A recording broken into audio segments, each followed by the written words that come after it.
Today's show is brought to you by Audible. Audible is offering our listeners a free audiobook with a 30-day trial membership. Just go to audibletrial.com/beat and browse the unmatched selection of audio programs. Download a title free and start listening. It's that easy. Go to audibletrial.com/BEAT.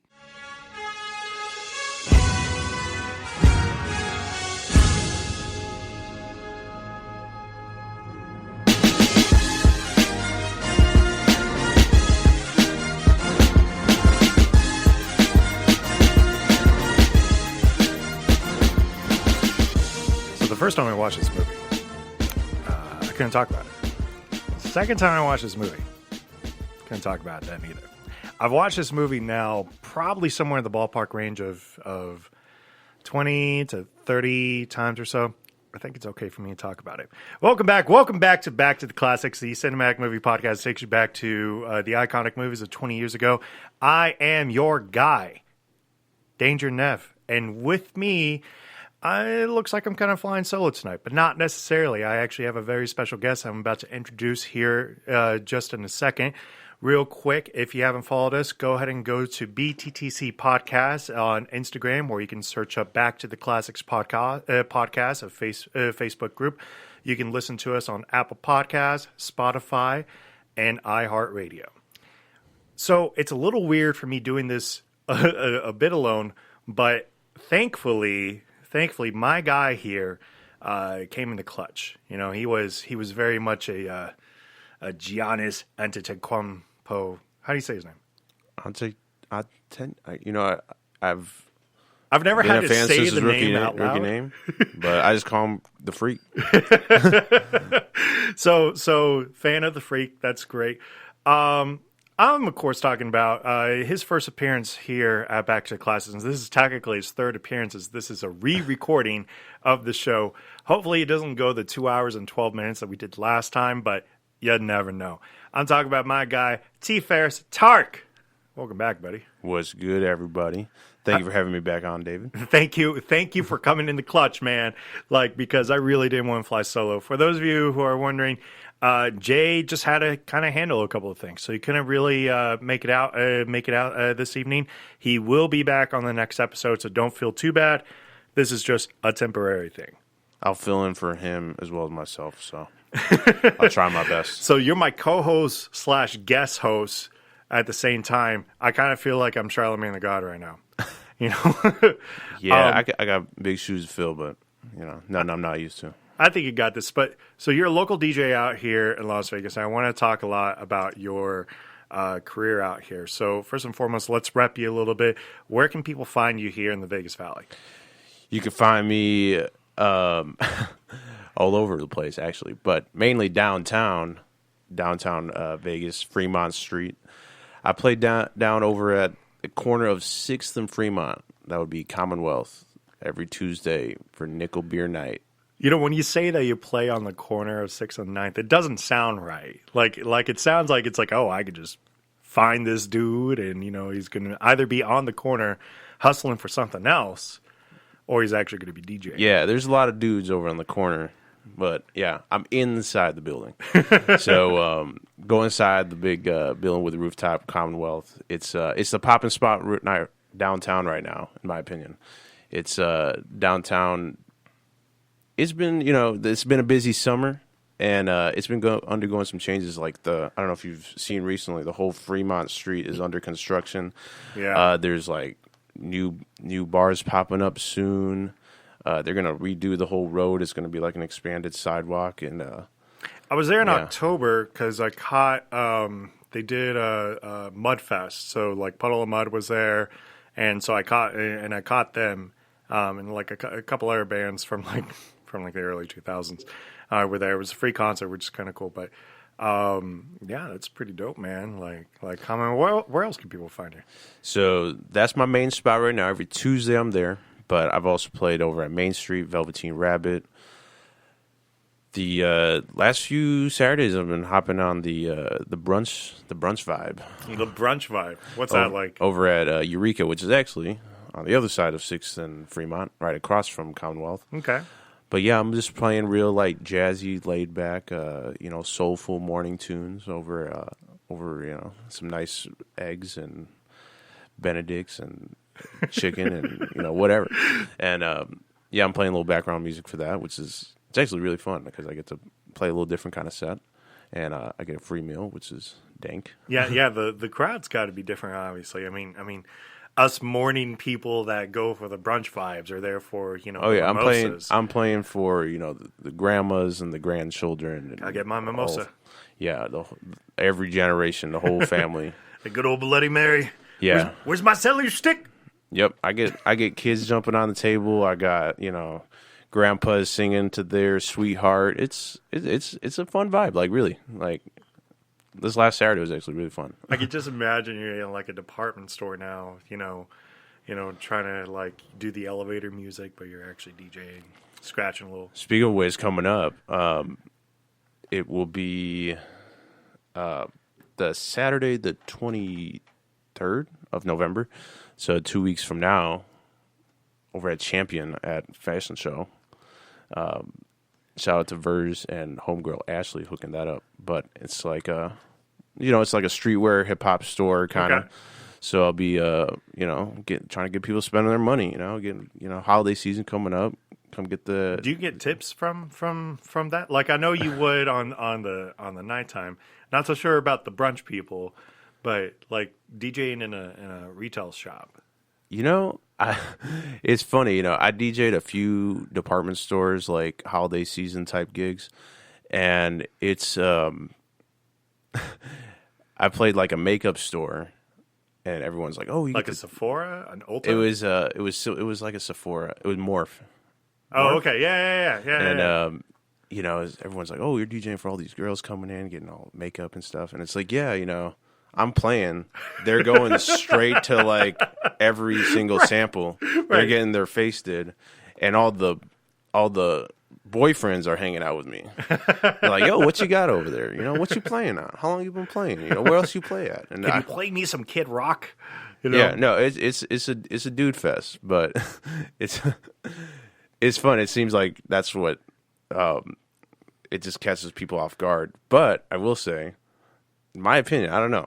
It's like when girls are in a good mood, they have no problem spending their money. Like, right. It does actually do the trick. It does kind of,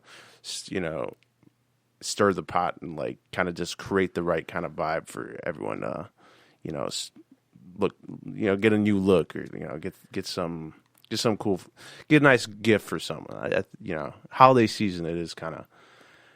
It's like the shopping peak of the year. Yeah, of course. Yeah, I mean, this is when everybody is dropping their dimes a little. Now we talked about this a little bit. We talked about this off camera, and actually, or not off camera, but we talked about this off air here.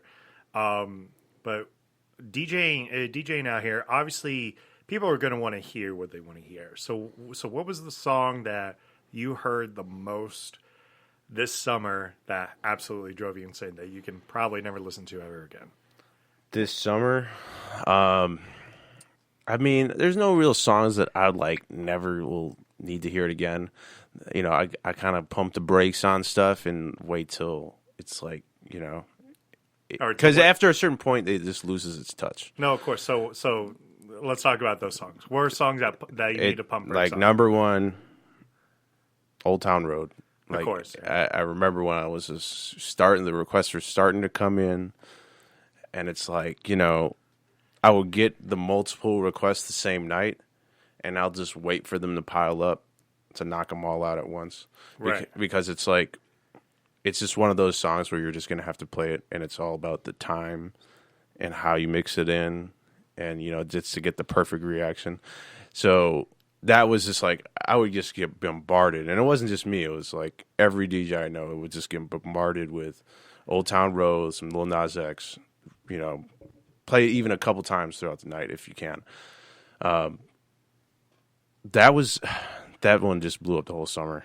It honestly was, because it was one of those where it was like every demographic of people would want to hear it. I mean, yeah, there's a lot of truth to that, because I was feeling it. hip hop is not my. And I love the song. Don't get me wrong. Like I do too. It's catchy. Yeah. Jay is adamant that it's just not a good song. I'm like, look, dude, you gotta have your like summer hit. Like your summer hit doesn't necessarily have to, it just has to be catchy. It has to be good enough to last through a summer. Then you can kind of forget about it. You know? Yeah, and it was really like, you know, it was smooth. It was really like it wasn't really aggressive like a lot of newer hip hop is. It was something that everyone could sing along to really easily. You know, it was just like I don't know. That's why I think it made it so perfect. It wasn't it was kind of its own little lane of hip hop where it wasn't pure trap music, but it was very poppy, but also like a fresh new artist no one's heard of that, you know, that people were kind of waiting for. It, you know, Lil Nas X is like, the way he hyped it up was genius, you know, with that whole like country branding of it. Oh yeah. Came out with his EP after it. No one really talked about it, but he just timed it out to where he had this massive following to build it up. I was telling somebody the other day, I said, don't sleep on country music. And I don't like country music, but I told him, don't sleep on it. It's the most popular music that's out there right now. You know, now it won't necessarily play at like, you know, the VMAs or BETs or whatnot, but I promise you there's probably so much more country music out there than there is hip hop, in my opinion. Because you see that country music is still that one that one area where it's like, yeah, it's like this is country music. Like right. It's not going to be anything else but this. But like you go to Nashville and like, of course, that's all you're hearing. But it's like celebrated out there. Wisconsin too. Even Midwest is huge. And you know, every other genre has kind of evolved over the years. They kind of started blending together, new sounds, new instruments, and it was just one of those that kind of just like, well, here's this kid from Atlanta that's just like, well, I fuck with Tim McGraw. Let's see what we could do, you know? Right, exactly. What are some other songs that you kind of had to pump the brakes on? Hot Girl Summer was huge. I mean, it was really it was there was a lot of that kind of Cardi B, City Girls, Megan Thee Stallion type hip hop that came out was really like aggressive female rap where it's like, I'm gonna, you know. So I like Cardi B. I do. Yeah. To an extent. But Cardi B makes music for women who live their lives off their child support. Yes. And now I could say that because it's me, and that's fine. But like, I'm not going to share that with anybody else. This is a me and you conversation. Nobody else listen. I'll tell you this. Nobody else listen. This Megan Thee Stallion, you know, really hard trap music. Like right. I love that trap music. And I was at a Commonwealth last night, and I was hanging out with one of the bouncers over there, and you know, we were both going in. We were rapping some of the new Megan Thee Stallion, and it was hype. And then I was like, listen, and I turn to her and I go, you know, dude, listen to this music. I can't tell if she wants to fuck or fight because this is so aggressive. And it's like, well, she is talking about like, oh, I'm gonna like, he's gonna eat my pussy, and then I'm gonna kick him out. Like, it's just like really. Like as a guy, like I can't. It's like, weird. I can't really. It's weird using that analogy that. because I feel like that's the same analogy people have while going to prison. You know, what are we doing here? You're going back to fucking. You know, yeah. You go back to those primal instincts. But Cardi B makes the music for your inner primal instinct. Yeah, and it's like as a guy, you know, you're not gonna catch me rapping any of those lines. I might mouth them. I might, you know, pass the mic over, but I will not sing along to that. Because if you really listen, like it's very graphic. No, it is. It's too graphic, but you know, whatever. That's just life. But we were talking again off air. One of the inspirations that you had, and I actually recently, after speaking with you and Jay, the last time we recorded this exact episode, we talked about the influence that Anderson .Paak had on the DJ industry, and like how he's just like he's almost like the it thing right now. in the DJ industry. What do you think? Anderson .Paak, love his music. Got to see him at a free show, actually, at the Chelsea last year. Right, yeah. Was it last year? It was last year or the year before. For CES, they do one of those, free events. Yeah. I remember. And, man, it was such a dope live show. He's playing every instrument, and it's just like that. That's just, my thing is I'm really into that, soulful, also hip-hop, also kind of R&B, kind of just, real soulful vocals on top of it, where it's, it has this, hip-hop elements to it, but it's still something you could vibe and dance out to. And, yeah, that's really my groove, and it's something that you can like Old Town Road is you can kind of play it any time of the night because it resonates to a lot of the older heads that appreciate that old soulful R&B Motown, but the newer heads that are listening to the new stuff. And Anderson .Paak is kind of a newer breed, right? Of that Chance the Rapper, and even to an extent the newer Kanye, where it's real soulful, but I love that gospel. Yeah, and it's what are your thoughts on the new Kanye? I don't really have an opinion because I don't think Kanye even has an opinion about himself right now. So I think Kanye the minute that Kanye said that he wants to go back to his older songs and make G-rated lyrics, I said, well, you literally ruined everything about you now.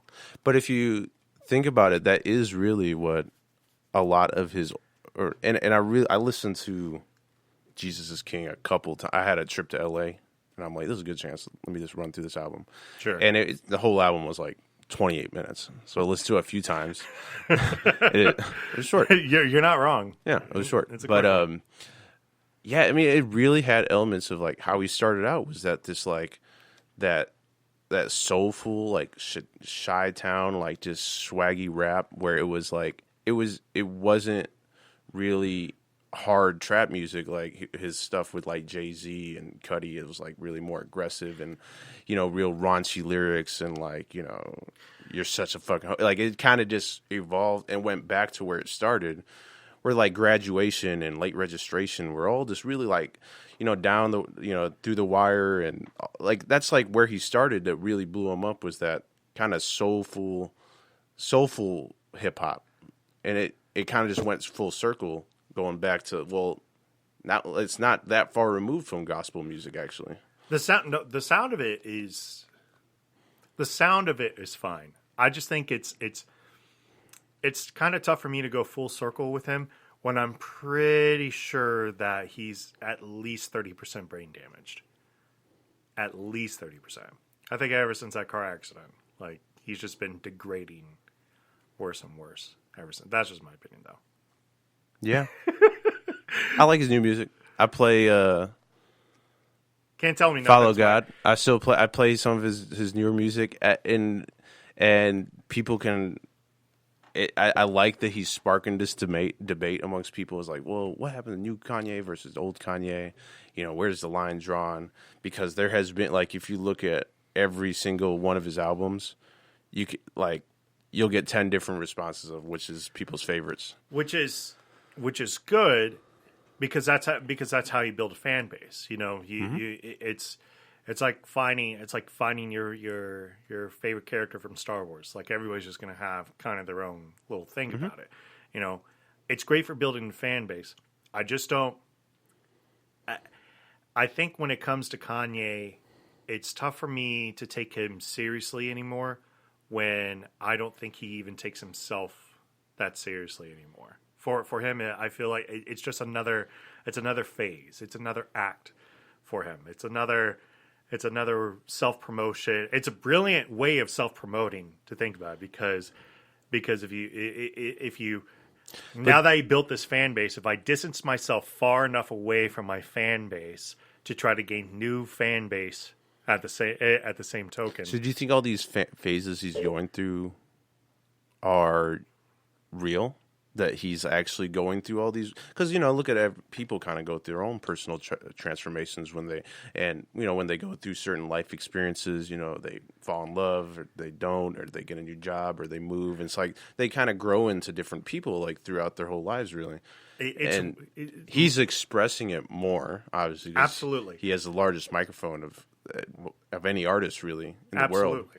I like to think of it more like, if I could compare it to a person, it'd be very similar to Charles Bronson, the most famous criminal in all of England, which is a little weird, and I know some people are going to be like, who the fuck is that guy? Basically, Bronson was this always angry individual that really, really needed to be locked up behind bars for the rest of his life, and that's where he's at right now. But throughout his life, if you would listen to like the things he was saying, he would talk about how suddenly he would get through these incredibly aggressive and violent like fits basically, and then he would calm down and he'd like slow everything down. He felt like he could be normal again, and it was very much like a huge roller coaster ride with him. Mm-hmm. And I think it's the same way with Kanye. Like Bronson in so many ways Bronson basically wanted it to be where it was okay to fight somebody, just to fight somebody. And it was okay to just do that, to let out to let out that testament of anger in you, just to let it out. With Kanye, it's I think he's still trying to figure out a way for him to express himself in so many different ways and passions. I feel like if anything, Kanye's in pain more than anything else, and he's just in ways he feels like he can't be the person that he was of old, but he doesn't know how to transition to that next phase yet. But I think in a sense that's even more real than most music, because if you look at like, not to knock on like too many like like hardcore gangster rap artists, but it's a lot of them will rap about that stuff when they're just getting out of that phase of their life, right? And they'll use that as a kind of a big bungee to propel them into mainstream success, right? But then like, how long can like Migos really rap about like selling bricks out the bando? Like, no, like how long could that like? Well, are you? But like you're not doing that anymore. So it's like you're a different person at that point. No, he probably can't. So are they like putting on an act to like just sell this persona? Oh, no doubt about it. Yeah. Like no doubt about it. Like if you looked at how, like it that's not even a hip hop thing. That's just the music industry thing. That's just an example. That's an artist way. True. Like yes. And the exactly. The perfect example of it is Miley Cyrus. Like yes. Miley for the longest time was this Disney cookie cutter format of Hannah Montana. Yep. And when she dropped Wrecking Ball, and that entire it was a phase, but it's what sold because people were like, what the fuck is this? What is going on with this? I don't like the way that it's going to be with so my child. Edgy. Yeah. It was incredibly edgy. Because it was her fans also that were kind of going through those phases too. Right, of course. Yeah. You have to mature yourself. You have to mature your music along with the phases. It's why Taylor Swift makes no sense to me. Because in my eyes, she's still talking about stuff that 13-year-olds would find relatable. Not so much a 28-year-old who has to pay bills right now. Yeah. I mean, she raps about her life. I mean, yeah. It's just like, Lady Gaga is another. What's the extent of their, their world is like, the end of their world is like, a breakup, Right. So that's what you're going to sing about. Lady Gaga is another great example about that because in her earlier work, it was very much like romance and how awful it is. Not awful, but how I was so used to being abused and like not treating myself well. Then she had the Tony Bennett album that dropped, and like that kind of changed her tone because suddenly it was like, you know what, somebody's actually taking me seriously now, and I'm going to perform seriously. And it was a great album, and it kind of changed from there. Now we're talking, she's Oscar nominated, like developed a genuine looking love story on live performance, and whatever her comments were on that or whatever. But you know, Vegas residency, right? Yeah. Vegas residency. I mean, and her tickets are you have to drop minimum $150 to get a nosebleed seat.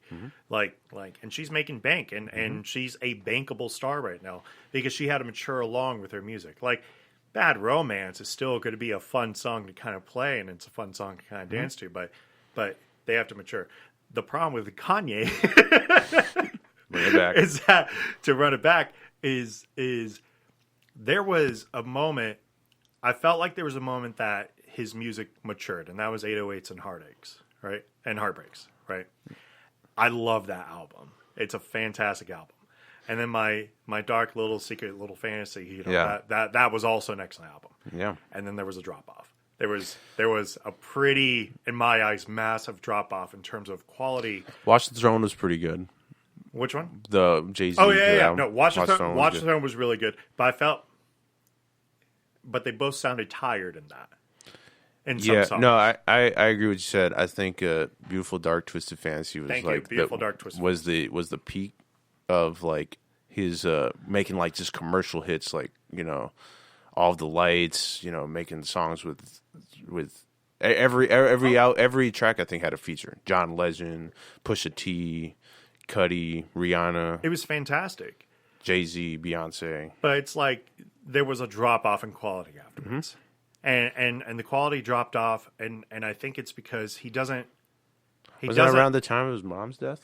808s and Heartaches and Heartbreaks. 808s and Heartbreaks was was the album dropped right after his mom died. So and that was pretty mature sounding for him, right? That's a lot of people's either favorite or least favorite. It's funny that you mentioned that as one of your favorites. Lot of, because that's like one that kind of stands out to a lot of people. Right. And then my Dark Twisted Fantasy was, I think that pushed that maturity even further. Yeah. You know, but you're right. There were commercial stuff with it. Now, in my eyes, it's drop off. I think, and don't get me wrong. I'll still fuck with Kanye on a couple of things, but it's like his circling back of sound. It's so jarring it's so jarring for me as a listener who didn't follow him from the beginning. So I'm going to be fair on that. That it's almost like I can't connect with it at all. Yeah, I think Jesus was like his low point for me. I don't think there's a single track on there I enjoyed. That was pretty bad. But Life of Pablo was good. His I think that, like you said, it's just it kind of just like a testament to where he's at in his life personally at these certain points in life, and I guess we'll see where it goes from here. I think this album, and he understands that it's not something that's necessarily going to be popular with everyone. It's a very short album. You know, every track is like 2 minutes tops. He has one track with Pusha T that seems to be the more popular one. And it was kind of just like a work he wanted to put out as like, this is kind of where I'm at creatively right now. And with that, you know, he still like he put out a lot of, you know, fashion items that he like. The merchandise for it is very curated, very Kanye-esque. And I think like his upcoming live shows will probably be much different than it is now. And yeah, I'd like to see what happens with that. I'll be honest. Like that probably interests me more than anything. Like, I know where is his live performances going to go? I know a few people that went to see his Sunday service at Coachella. Yeah, and they said he was doing renditions of like all his big tracks over the years with his chorus, and it was like a performance you cannot see anywhere else. Okay, and you know, it wasn't anyone that's like, oh, I want to see Jesus Kanye, or I want to see like, you know, him and like speaking the word or anything. It's like, this is just where Kanye is right now in his life, and this is the kind of art he wants to put out. Fair enough. And one last question before we get into today's topic, as we're now closing on 30 minutes. You have a podcast also as well, The Function.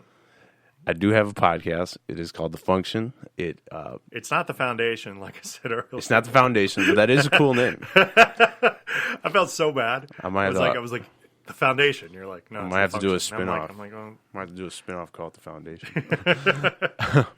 But yeah, I do have a show. It's called The Function. It's on iTunes, Spotify, Mixcloud, SoundCloud, and my website, which is tfar.es. And yeah, I've been doing it for a few years now. It kind of slowed down the frequency of the episodes, but I try to put one out at least like once a month. The show is basically me interviewing a fellow DJ here in Vegas, and we kind of share stories. They talk about their background, what brought them to Vegas. Everyone kind of like me. I'm from Milwaukee, Wisconsin. I'm a small town guy that moved out here a few years ago. You know, with nothing really, just picked up along the way. And people have like interesting stories to share and a lot of unique experiences here in town. And especially in the DJ scene, there's so many different avenues. And so it's a really kind of deep, the scene kind of has many layers to it and levels to it. Right. And it's just a show kind of for DJs, by DJs. But if you're a fan of the Vegas scene and kind of want to see what the grind is really like, check it out. And also all my guests put out a special mix of any kind of music they want.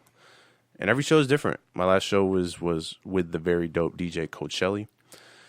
And she kind of talked about her story of coming out here a little over a year ago from Pittsburgh, and she's killing it out here. Shout out DJ Coachelli. But that was the last episode 46, iTunes, Spotify, all that stuff. Check it out. And the Function Podcast on Instagram, all the episodes on there. Very cool. Message from our sponsors real quick. Today's show is brought to you by Audible. Audible is offering our listeners a free audiobook with a 30-day trial membership. Just go to audibletrial.com/beat and browse the unmatched selection of audio programs. Download a title free and start listening. It's that easy. Go to audible.com/BEAT to get started today. Why Audible?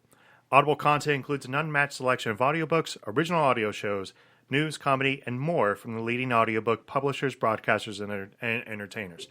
I still am going on and on and on about this espionage class I've been taking.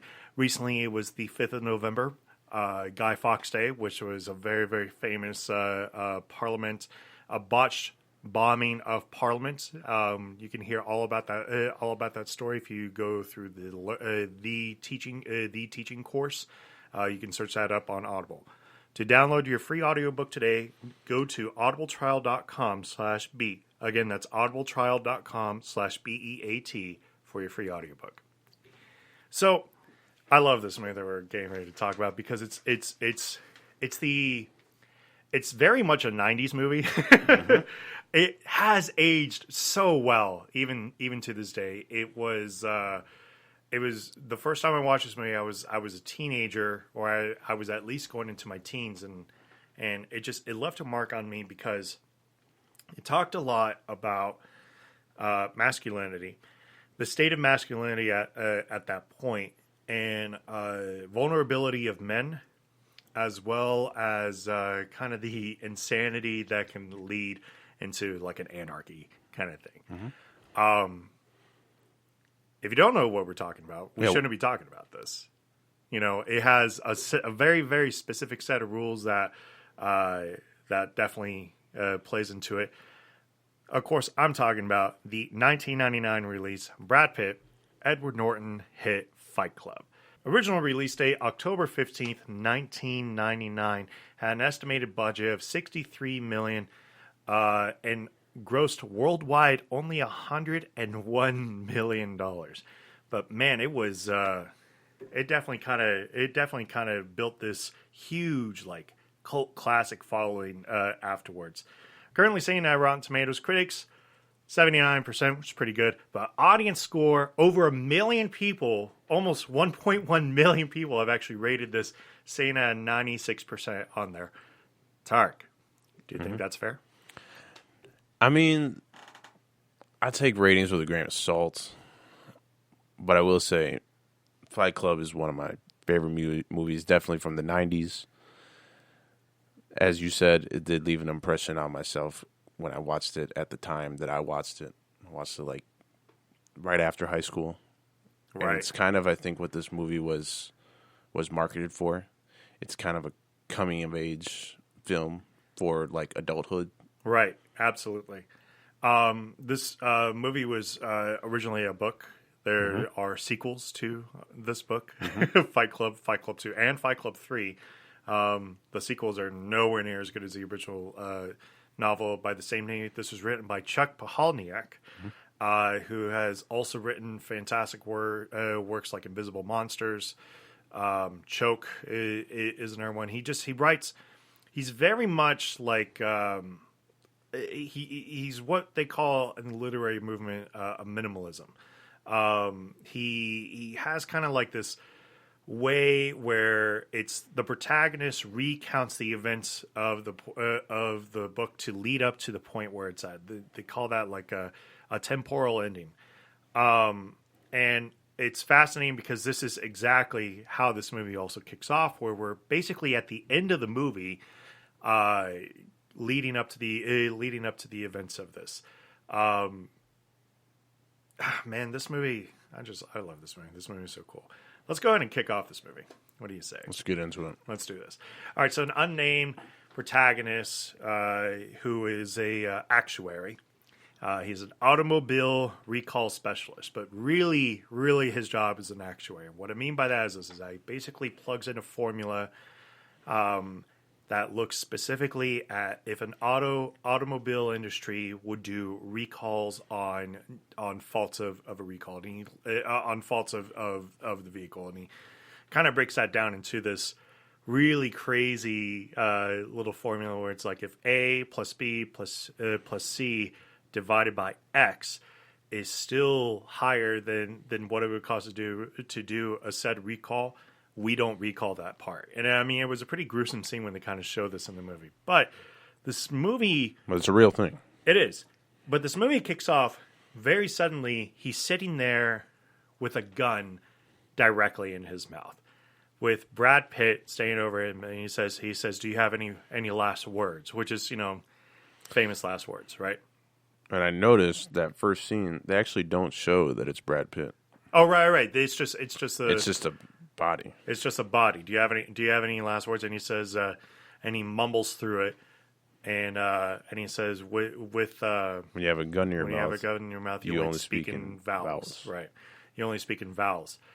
And he says, I don't recall anything right now. And he talks about how he's in a building on top of Project Mayhem's latest anarchic contribution to the room, where a van with nitroglycerin is at the bottom of said tower that's getting ready to blow up within the next 60 seconds. Which is kind of crazy to like think about to kind of kick off this movie. But then he goes and he brings this back. He goes, let me talk about how basically we get up to here, right? And he uses catharsis, posing as a sufferer to testicular cancer among a number of groups, parasites, in other words, where you see him getting stuck to meatloaves, tits, which is Bob, and Bob has bitch tits. Mm-hmm. But before then, he talks about how he had insomnia. And this is a very key role in this movie, where he's kind of talking about how he's basically in pain, and he doesn't understand why he's in pain. So he's sitting there and he's trying to fulfill his life in ways to kind of relieve said pain. And a lot of that has to do with like purchasing items and buying stuff to make his home look better. What sort of lifestyle and feng shui should my apartment look like to kind of put everything together? But he realizes that it's not that he realizes that that's causing him unhappiness. It's just he hasn't found out the root cause of his unhappiness at that point. So he goes to a doctor. He tries to get prescribed medicine. Doctor denies him, which is a little interesting nowadays here in 2019. because doctors prescribe you. I have trouble focusing at work. Hey, here's your Adderall. Yeah. Like enjoy yourself. What do you And think? he was about actually asking. He was actually asking to be prescribed stuff. In which case, like, I don't know, any doctor that wouldn't just give him like Ambien or something. that? Right, especially like how Big Farm like does it nowadays. Yeah, but it seemed like there was. I don't know. They kind of flipped it on him. It's like, well, you need to, eat better, start exercising, Right, and the guy's like, well, I can't do anything. I'm like always exhausted. right, And it seems like the solution is in the problem. It's like, well, if you can't sleep, which is like the problem that leads to everything else going wrong, the solution is to get sleep. right. And insomnia seems like it's a very complicated disorder that people suffer from. Have you ever had insomnia? I wouldn't say it was debilitating insomnia, but I've had episodes in my life where it was the opposite, where I would oversleep and Really? I would be exhausted doing everything. I would feel real groggy doing Right. regular things, and later found out that that's like A sign of depression. that's actually depression. It's like when you just don't. It's just like the unwillingness to be a part of the world just kind of just like takes over your body. Yeah, just going through the motions. Yeah, and but insomnia seems like much worse than that because if you can't sleep, you can't really escape that. Yeah, I can't say I ever had a serious case of insomnia. I have gone through multiple. I've gone through a period once in my life, and it was actually it was recent. It's over a year ago now, almost 2 years now, where basically I couldn't get over. I just couldn't get over certain things. I never got closure on things, and because I never got closure on things, like I'd stay up all night thinking about the things, no matter what I was doing. Yep. And I'm plowing through work, and I'm trying to get my job done right. I'm just trying to go home, and I'm basically avoiding everybody at that point. But I've had nights where I'd go to maybe 3 days, without a true restful night, and then I'd have a restful night. So I guess I guess I can call it beginning stages, or maybe I actually had insomnia for those 3 days, or whatever you want to call it. But that's probably the. Or you probably just got over what was bothering you. Now this scene though is pretty important to this movie because one of the things the movie kind of subtly hints at is male vulnerability. And one of the earliest scenes that's there is that we get a gentleman who's sitting there and he's speaking about he has testicular cancer. And he's talking about how, my wife always wanted 3 kids. She wanted 2 girls and a boy. I wanted 2 boys and a girl. We could never agree onto anything. And she just had her first child with another man, and it was a boy. And it just felt like he couldn't provide that to her. He couldn't provide, this feeling of being, of having that whole family because of this debilitating disease I had. And it was very hurtful to kind of see that, because you'll see these cases of, and I know nowadays people like to throw into the face of others and say, well, it happens to women too. Yeah, I get that. But it's like this case of where this sense of vulnerability that men and women feel when you're just there, and especially and I'm going to say this especially for men, because when I was a kid being raised, we talked a lot about being the provider of the family. You got to put food on the table, and the food's got to be good, and you got to be able to work as hard as you can for your family and make sure that everybody is fed. And as long as there's food on the table, you're doing yourself a good job. Yep. That's how I was raised. Mm-hmm. So this image and this really cut deep for me, at least, because this was a guy that was probably raised in a similar light, because he didn't really seem, I was a kid at the time, so he probably seemed like he was, about in his 30s, maybe 35. and he couldn't provide that family, and give that sense of completion that he wanted. He couldn't be that father that he wanted to be. And she, obviously, something happened to where they were no longer together, and she had another child with another man. And he even adds to that. He's like, "Oh well, I'm so happy for her," and Yeah. I'm like, and everyone's like, fuck, man. Okay. like, good for you, man. Well, I'm so glad they're happy. Breaks down crying. and it's like, well, that's great, but like, look at you here. Exactly. It's like you're happy for her. Like where's she here? I mean, how happy are you if you have to go Yeah. to support groups? And I'm not saying that a support group is necessarily a bad thing, but obviously you're going there for a reason. But yeah, and it also it kind of illustrated how, as a whole, as society, it's like, well, he did the right thing by showing like he let her go and be with a man that could satisfy her. But did he do the right thing? As a society, we think that's fine, but we don't even give a shit like how he felt afterwards. Right, of course. And that's where the issue kind of And he even like internalized that to where he's like, oh well, it's all fine now. Right. But that's exactly the twist that sometimes society puts onto it. And it happens all the time in real life situations where you're sitting there and everybody, you go through a bad breakup and what do people say to you, after a bad breakup? Oh, there's plenty of other fish in the sea. Oh, you'll find what it is. But it's like, fuck, like I cared about this person. That was the fish. That was the fish. That was my catch. Yep. You can have the other fish. This was my catch. This was my not prize or trophy. It's not an object or anything, but this was to reflect how I felt as a person, and I took care of it. And I wanted it, and you get the idea. But it's like, of course, society, they're just like, well, fuck your feelings. Like, you know what? No.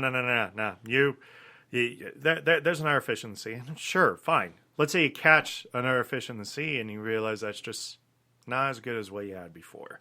Yeah. So you're just kind of whatever with it. Yeah. This movie subtly hints at that stuff. And it's stuff that you have to pick up very, very clearly because the words that are being said are absolutely true, especially in for males. Even now, 2019, this is still a very valid problem. And I think those support groups and those like early scenes in the movie kind of just reinforce those ideas. Right. That like, well, you're doing the right thing. We're here for you. You can cry on our shoulders. Right. You're going to still live with this issue. You're still going to go home and have testicular cancer. Right. But you can come here and cry about it. So the unnamed narrator, who's played by Edward Norton, this is when he gets introduced to Bob. And Bob has bitch tits, who's played beautifully. Massive bitch tits. Massive bitch tits. Who's played beautifully by Meatloaf. And it's actually one of my favorite roles in this movie. And the reason why is because, again, talking about that masculinity problem again. Well, this was a guy that was supposed to be that kind of in a way, like his past self is exactly what we talk about with like bodybuilders, even nowadays, and what that kind of looks like. As a bodybuilder, you go and it was the roids. That's what he says in the movie because that's what happens. Like these bodybuilders go and they take all these steroids. They don't properly come down off of it. Clearly, as of course they're going through competitions and they're. And I didn't know that that's how it does that. Is that he said that his body was overproducing testosterone, pretty much, and then because, go on. Well, the body reacted by producing more estrogen, and it just came out in the form of tits and feelings, absolutely. being more feminine as well. Look at Ronnie Coleman. Ronnie Coleman is a perfect example of like what happens when you get off that stuff. Ronnie Coleman obviously is like a 7 or 8 time Mr. Olympia. One of the most fit, strongest guys in the world. The whole nine. And when he finally started to come off, like he went cold turkey on it. So what does your body do? Your body has to react in a natural way. It has to react, and the only way it knows to. So it broke him down as much as it could, because it had no other way to understand how it was no longer getting these chemicals, this poison almost, that was reacting. So his body broke himself down. That's exactly what happened with Bob here. Yeah, and that's like scientifically how it works. Exactly. Which is crazy. I'm so glad that like David Fincher, like showed this, and like Pahalniak like kind of showed this, because you went like that's how those are things in masculinity that happens literally all the time, or you'll get or nowadays you'll get the case of like the bodybuilder was in Dallas. This guy last year was an up and coming bodybuilder, and he choked on his own. He choked on his own spit, because his body couldn't have his mouth basically, like he basically took a dose of insulin, and the way that it affected like his throat, he choked on his protein powder milk in the process. Jesus, like that's just a thing that happens. Oh yeah. Scary. Oh, yeah, it is scary, but that's just sometimes the thing that happens, all for this vanity and whatnot. And I think that's like, and we get later into it. This is kind of, I think the theme of the movie is like is when a certain, whether you call it masculine, feminine, yin yang, order, chaos, when certain ones of those kind of take you over, when you lose control over that energy inside of us, how destructive that could become when you lose control. Yeah, of course. So like kind of overdosing or whatever, taking so much either steroids or testosterone to make your body something that it's not naturally becoming. There's a reaction to that. Yeah, Dallas McCarver, by the way, is the gentleman's name. He died 2 years ago. Younger than me, was like going. Yeah, absolutely. Like he was born in 91. He was born in 91. Scary. Yeah, very much. Like he was 28. Yeah, barely. And like that was just something that happened. Anyways, this movie continues on. Sorry to kind of get a little morbid there, but that is kind of, it's very dark. How the movie starts, It does. It is. The unnamed narrator is disturbed by an imposter.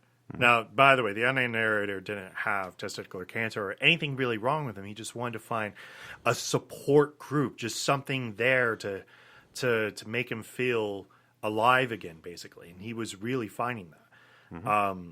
And he was disturbed by another individual who's played beautifully by Helena Bonham Carter, Marla Singer. And Marla is another tourist, and the only reason why she's there is basically because it's cheaper than the movie, and the coffee is free.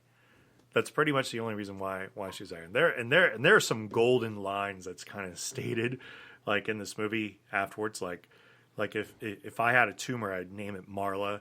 Marla would be the scratch on the roof of your mouth that would go away if you quit, picking at it with your tongue, but you just keep doing it. Mm-hmm. What were your thoughts on Marla when you first saw her? Yeah, I mean, that she walked into the first scene was to the testicular cancer meeting. Right. And she obviously, as we know, don't have testicles, presumably. Right. And didn't have cancer. She was like just chain smoking the whole time. And it did kind of triggered him. It triggered a lot of different things in his character, the way he approached these meetings at first. It didn't give him the comfort, and he didn't feel as vulnerable as he did earlier. Right. And he felt like, well, someone's on to me, and he kind of just started tracing his steps. He's like, well, this either she has to go or I have to go. Right. So they make this agreement basically to basically never see each other ever again. In the process of doing so, like somebody can take they're going to take certain classes and then alternate another class, so on and so forth. And that seemed like a good idea, or it seemed like a brilliant idea at the time.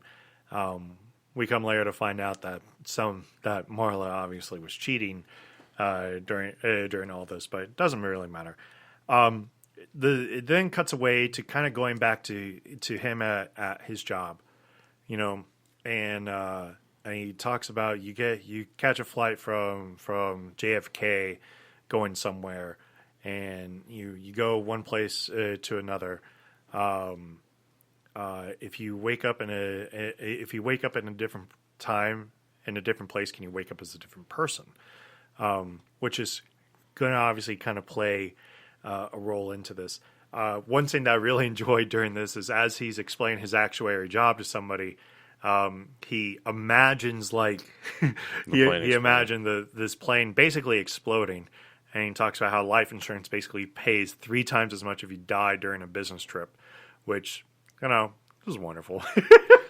I mean, but there's no one else in his life that we know of at that time, who would get that insurance money. Right.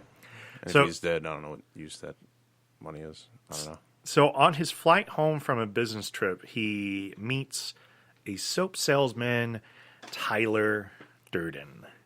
And people are always asking him if he knew who Tyler Durden was. And this was kind of an interesting scene because he kind of talks about, in case of an emergency, oxygen gets you high. That's why everybody has a smile on their face, on the emergency placard cards that they have, because nobody's in a state of euphoria or nobody's in a state of panic because you're high, you're in euphoria. So, hey, who cares? Like what's going to happen if this plane is going to crash or whatnot? I'm dying a little easier. Right. And Tyler is the embodiment of cool. He had the sunglasses. He had this killer red jacket that he was wearing. He wore this blue button-down shirt with these I want poinsettias on them. I mean, everything about him was just cool. So fucking cool. So dope. It was one of those guys I want to know what this guy does. Right, exactly. And he only sells soap. What? That's all he does. So he returns home to find that his apartment has been exploded. Right? And I mean, and it's a giant high rise, and it was the only unit. It's the only unit that did so, and they try to make some he was saying it was cemented off from all the other units. Right, pretty much. And it protected all the other ones. Right.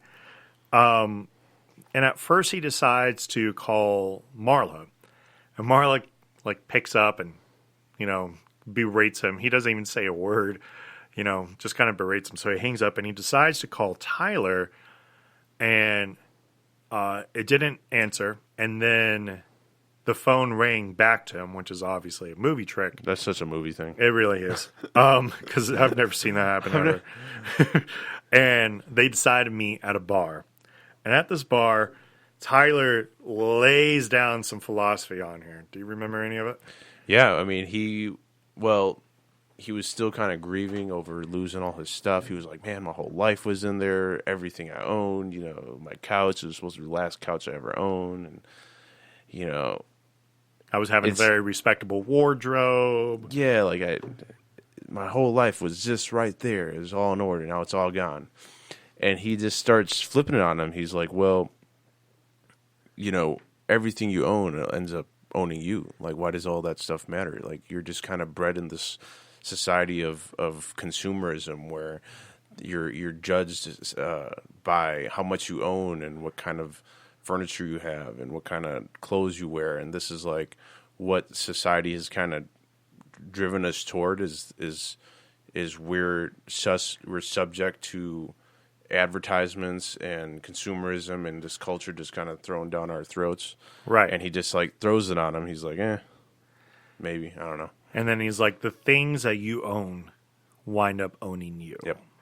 And that really kind of hits home because, yeah, that's exactly what consumerism is. You're sitting there and you're like, oh, I need the latest game, or I need the latest fashion trend that's going out there. I need the latest, audio equipment for, your studio here.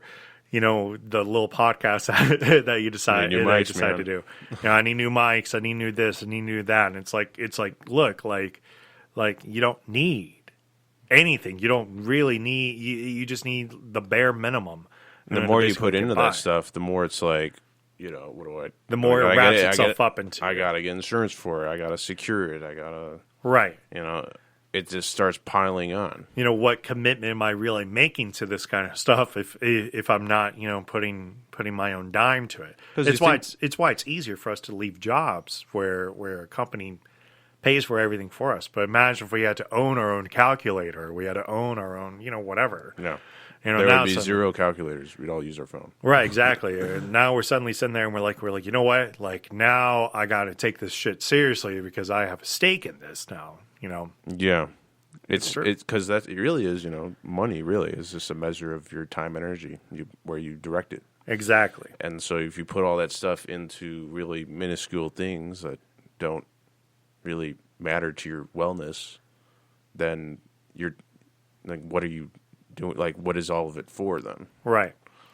So after having a couple of beers, they decide to go outside to kind of talk some more, and Tyler tells her, "Look, man, it's okay for you to stay with me. Like just fucking ask, And he decides to do so. But before they decide to head off on their way, Tyler asks him, to hit him as hard as he can.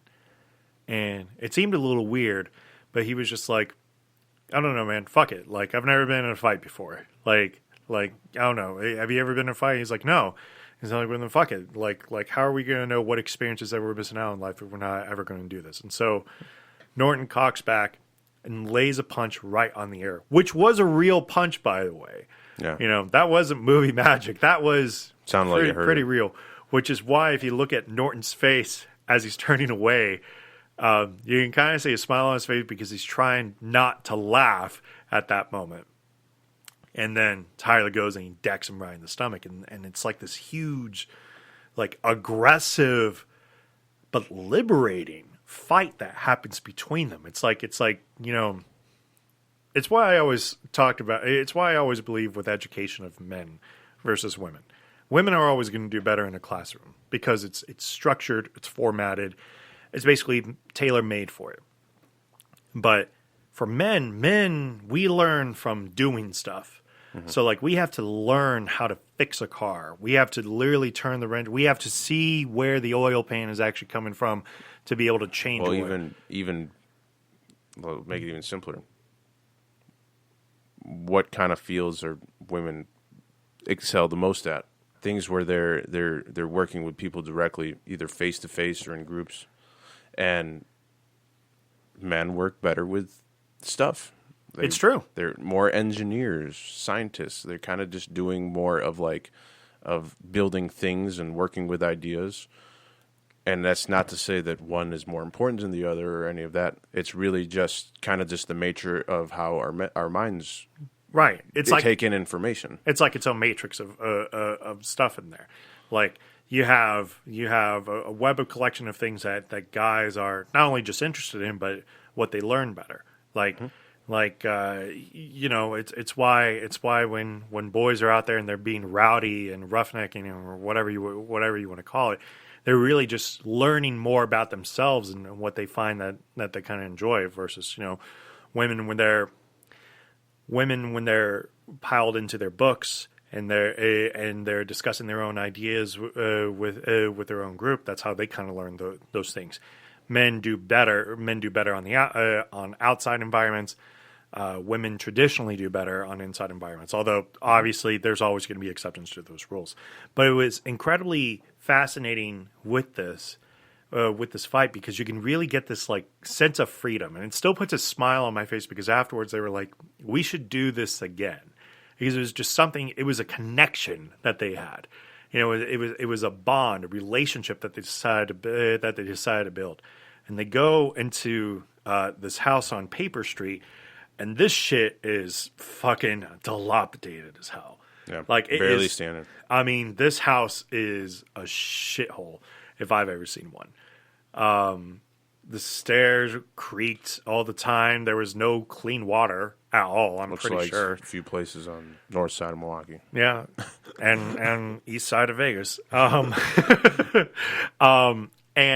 and it's you get a couple really good quotes also, like I am Jack's medulla oblongata. And it's basically talking about they find these old medical journals while they're discussing, the point of view from the organ in your body, and it's kind of fascinating. The reason why that was important, in my opinion, to the movie is because it kind of you ever like know that you're hearing from somebody that's speaking from their gut. I am Dave's stomach, who's trying to force courage to come out of him. That was kind of like the perspective of this that was coming in. I hadn't thought of that, but that does make sense. Yeah.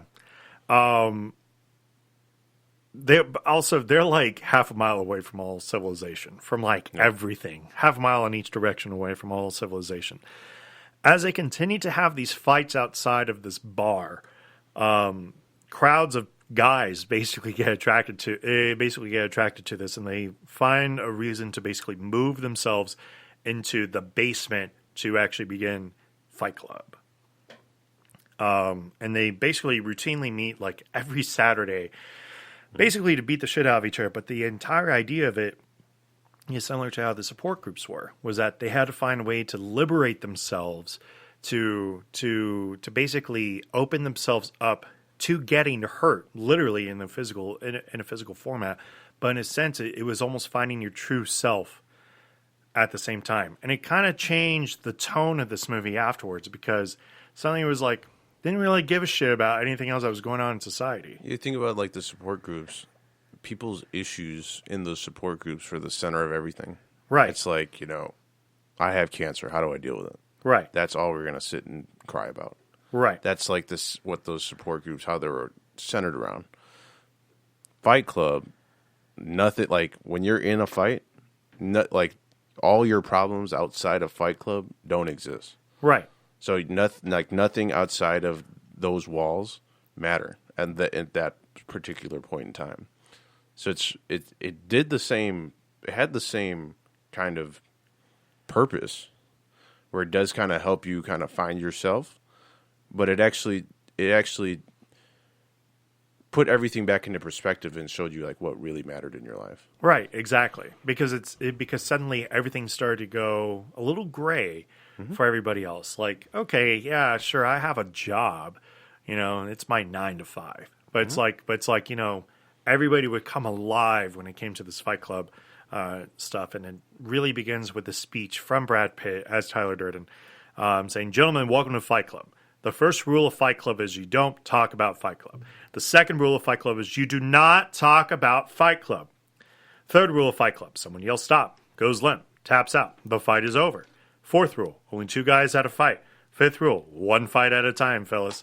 Sixth rule, no shirts, no shoes. Seventh rule, fights will go on as long as they have to. And the 8th and final rule is if this is your first night at Fight Club, you have to fight." So, yeah, man, like I'm introducing you into this thing. Yeah, you're going to fucking fight tonight. And I don't know who you're going to fight, but this is your moment. This was like your gravitas, your not so much of how much of a man you are, but more along the lines of how confined to your own rules and lives matter. And I know you've experienced a similar thing now with jiu-jitsu, because with jiu-jitsu it's very similar. You go and you're on the mat, and it's just you and that other guy. Everything else does not matter. And I think jiu-jitsu more so than say other, Kempo, karate, taekwondo, whatever. And the reason why is because, well, you're up in the face of that person, and you're feeling all of their strength and holds against you, and putting you in awkward positions and putting you in different holds, and you're now in an omoplata or a gogoplata, or just a simple triangle, and you're sitting there and you're like I don't fucking care what's going on in my life right now. I just need to know, how am I going to escape out of the situation I'm in right now? Just want to be able to use my pathway, my air pathways. Yeah, fighting is the loneliest sport, because you're just there by yourself and you have your own skills to work with. And with that, and what I've learned through joining a fight team and going one-on-one with people and being exposed and being choked out and having my arm almost ripped out, the structure of knowing you're not good enough and, having people help you on the areas that because it is a very technical thing. Jiu-jitsu is insanely technical. Of course. Books written about it. It's They call it l'arte suave, which is the beautiful art. That's what they call and it. it's very it changes from year to year. It's very, very complex, but the ranking system where there's definite there's levels to this. There's first degree, third degree. There's a belt system.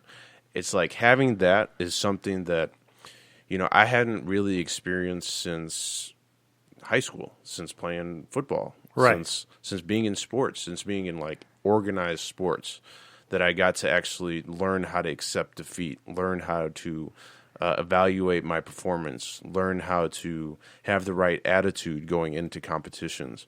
It's something that I say I was at my peak with right after high school.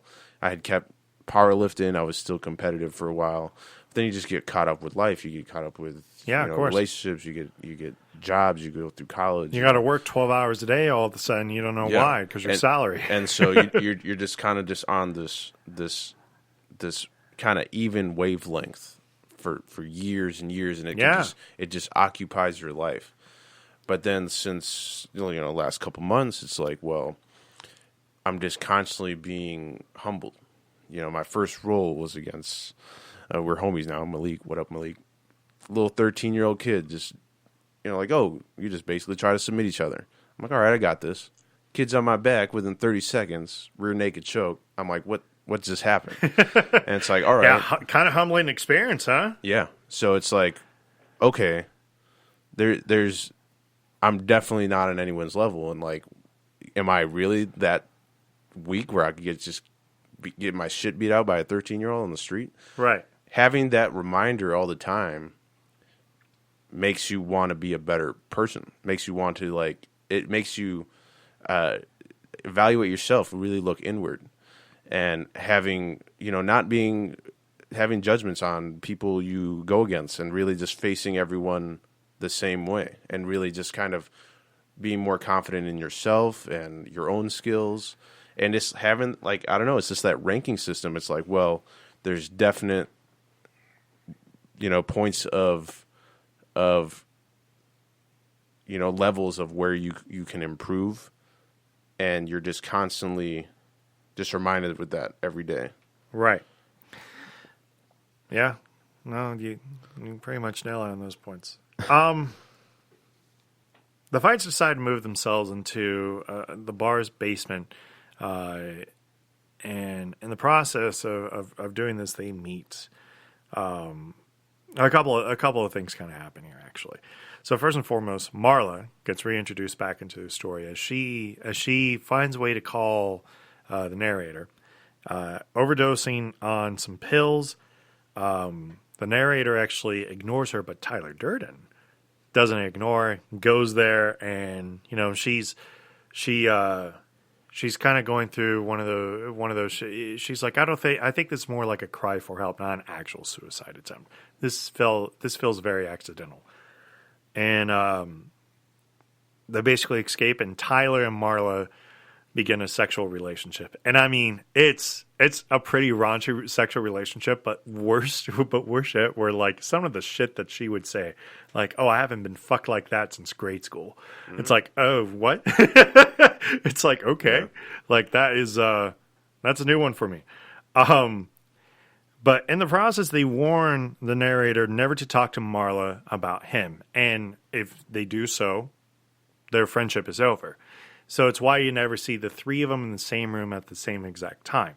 As Tyler walks out of one room, Marla comes in at the same time. They're kind of just discussing everything back with each other. And you can notice that something's a little bit weird because Marla's clearly hitting on the narrator. And the narrator is just like, are you fucking done?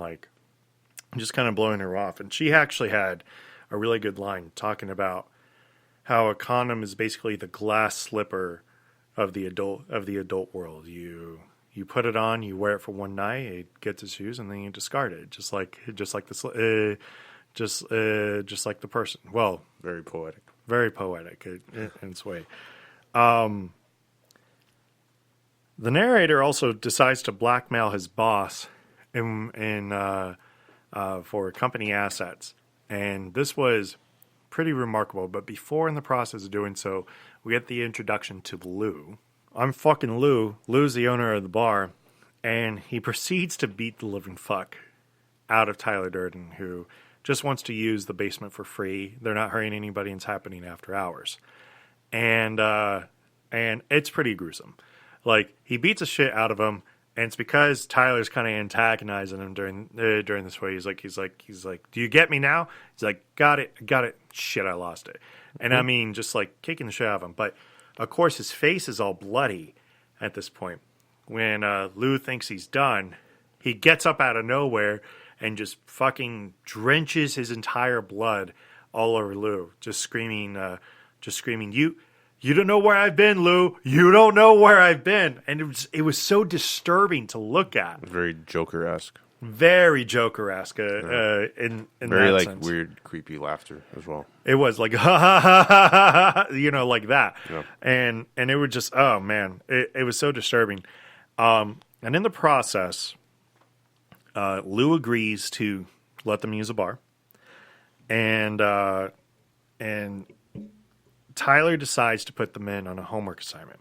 And he actually gives a really great speech in the process. He says, man, I see in Fight Club the strongest and smartest men who've ever lived. I see all this potential and I see it squandered. God damn it, an entire generation pumping gas, waiting tables, slaves with white collars. Advertising has us chasing cars and clothes, working jobs we hate so we can buy shit we don't need. We're the middle children of history, man. There's no great purpose or place. We have no great war and no great depression. Our great war is a spiritual war. Our great depression is our lives.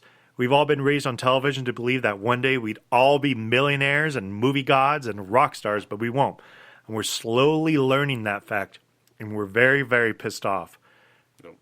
And gives us an entertaining scene afterwards, because his homework assignment is, I want you guys to all get into a fight and lose the fight.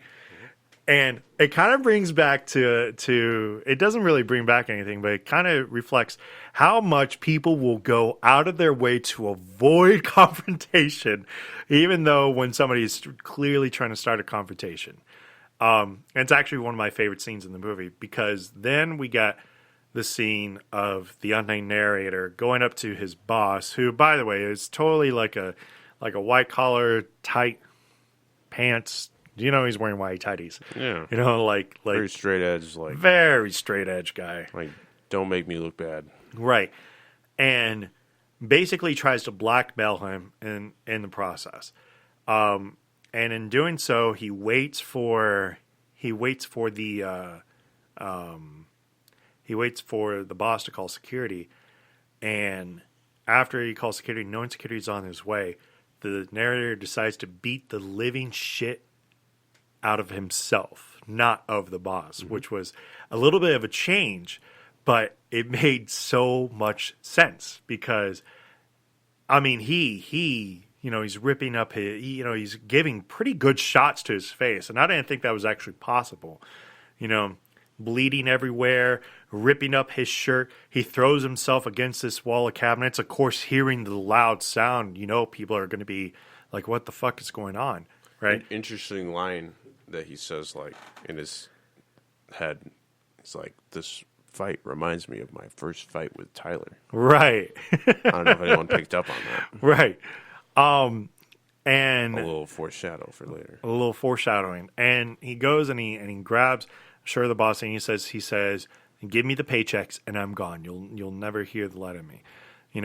But of course he makes sure that his blood is on his boss's hands. And right as the boss is getting ready to respond, security walks right in, and he just begins to break down crying. He's like, don't hurt me anymore. I'm sorry if I did anything.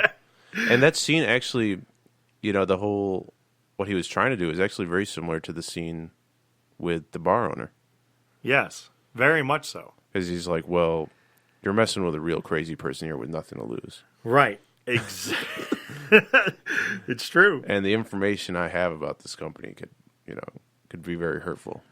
Now, the next scene is probably my iconic scene of this movie. And it matters so much because it was finally that breaking point for like everybody. And it's the scene where they decide to make soap.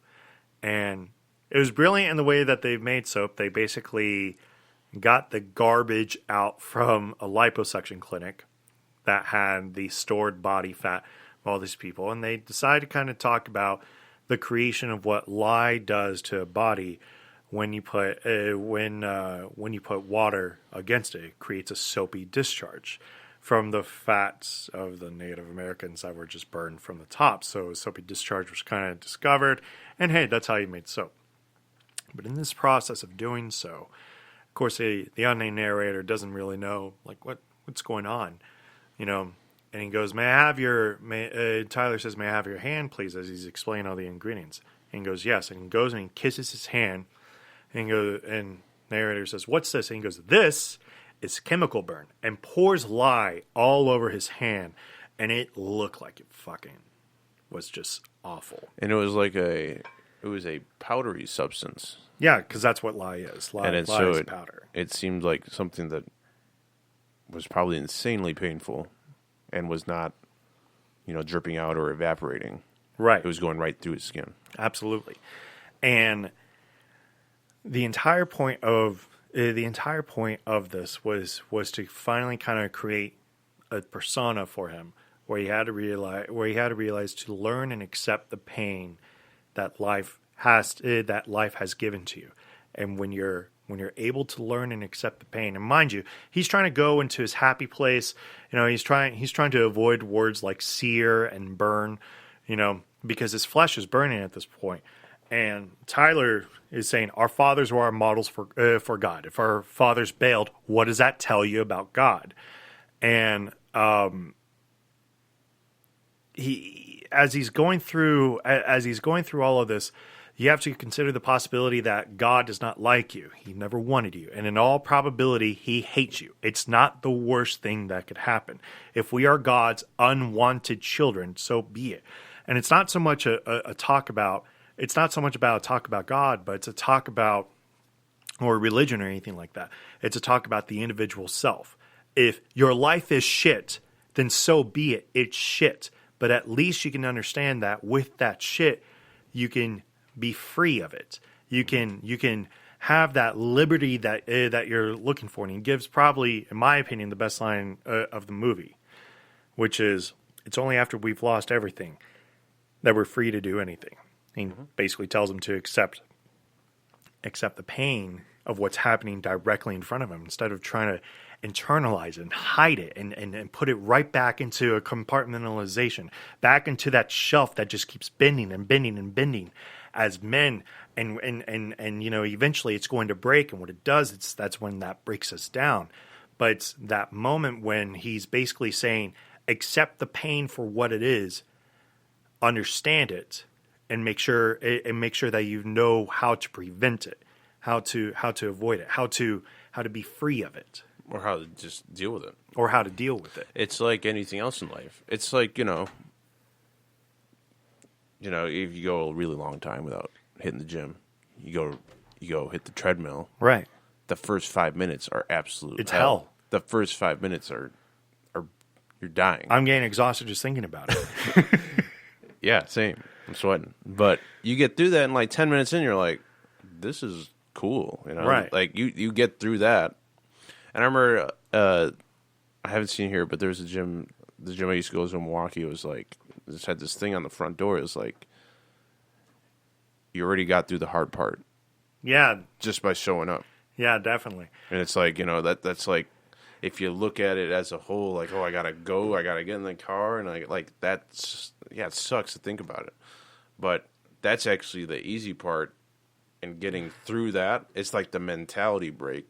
Right. It's like, oh, like lifting weights and all that. It's like your body just actually accepts it. I got a story that I gotta say that kind of doesn't have anything to do with this, but I think it's funny, and kind of we need a comedic break. So, a couple of years back, I went on this huge gym kick, and I lost like 50 pounds in 3 months or something like that. It was something ridiculous. And I remember the first time but I had been going to LVAC, even though I have a membership to EOS Fitness, which is Gold's gym out here, right? It used to be Gold's gyms. And I walked into this Gold's gym, and like this guy and we were kind of fucking with each other, like the front desk counter guy, but he got the last joke in, and it was really fucking mean, but it was also pretty fucking funny. He goes and he's like, and he's like, oh, do you need a personal trainer? I was like, nah, man, like I'm good. Like, I know what I need to do, right? I know exactly what I need to do. And he's like, okay, cool, yeah. And he goes and he scans my ID, and he's all like, oh, wow, it's been 517 days since you've been here. Have a nice workout. It's like, I will. It's like, okay, thanks. Fuck you too, man. Like, you didn't have to like throw me under the bus like that. Yeah, I was like, what is that supposed to mean? Like, just because it's been a year and a half since I've been back to the gym. Thanks, bud. I didn't lose the ability to walk. So after the soap scene, this movie kind of once again changes a little bit because Tyler's giving more and more homework assignments. There's a scene with an Asian kid that they basically go and and they basically kidnap this Asian kid from a store. And this may actually be my cut that out, but basically this kid was going nowhere with his life, and he's like, and I'm going to kill you right now, right? And in this scene, like the kid like dropped out of veterinary school because school was too hard or whatnot. And he goes, if you are not back on your path 6 weeks from now, back into school, you know, you will die. You know, he didn't say he would kill him. He said, you will die. And of course the kid's like being whatever. And then afterwards, like the narrator is like, what the fuck was that about? And he says, Now tomorrow morning he's going to have the best cereal he's ever going to have in his life. It's going to taste something that you and I've never ever touched before, and it's basically like having that second lease on life again when you think that's going to. Now I'm curious, like how often do people just do that just for the fuck of it now? just like kidnap a person, put a gun to the back of their head, they never see his face and whatnot, and then just kind of say whatever. I think he took his ID. He did take his ID. He's like, I'll be back. I know where you live. Right. I agree that scene I don't think it was in the book, that scene. And yeah, I didn't really get the point because, well, he did say you're going to die. Now, does that mean someone's going to kill him? Or does he mean like, you know, your soul is going to die? Right, exactly. You're just going to be this cog in the machine forever. Right. And you know, okay, I get it, but also like he's also kind of the whole point of Tyler is kind of to get people to do what they, you know, what